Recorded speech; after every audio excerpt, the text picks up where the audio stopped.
Independent testing in East Palestine is showing what's being called an alarming increase in dioxin levels. The testing was done at Sulphur Run Creek by scientist Scott Smith. Something has happened where the dioxins have increased in the sediment. And to be clear, we need continued testing of sediment.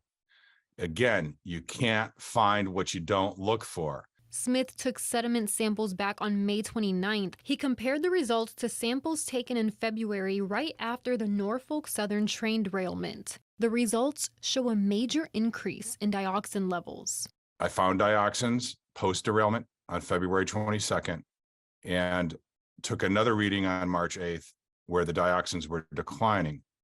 Then my May 29th results from Memorial Day came in from the same location with the sediment showing a substantial percentage increase. Smith believes dust and particles being moved during the remediation work could be what's causing it.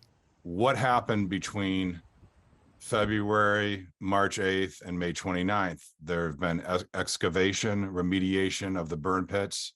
Residents have continued to complain even last week, touching their soil, touching their yard. Smith says the rise in dioxin levels is alarming and it's something that should be looked into further.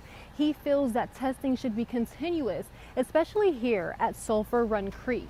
In my opinion, Sulphur Run needs a lot more testing. And remember, you can't find what you don't look for. If you're not testing the sediment for dioxins, you're not going to find the dioxins.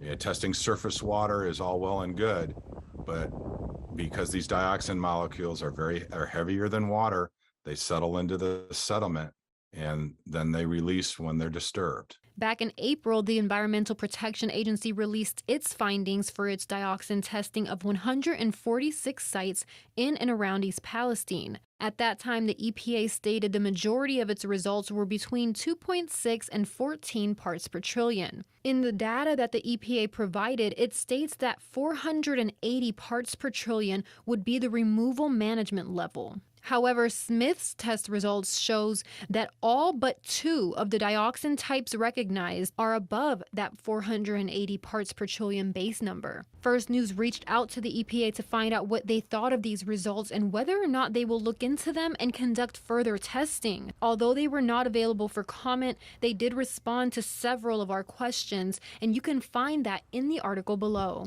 In East Palestine, Jennifer Rodriguez, WKBN 27 First News.